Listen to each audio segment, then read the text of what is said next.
Hey guys, my name is Gabriel Cuesta. I am in group 2 for chapter 23 um, explanation for the video.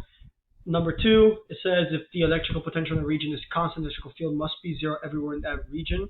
That is true because it is within that region, not outside. So it means that it has to be zero if it's constant.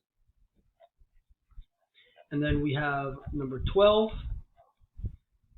Number 12 says a non-conducting sphere contains positive charge distributed uniformly throughout its volume. Which statements about the potential due to this sphere are true? All potentials are measured relative to infinity.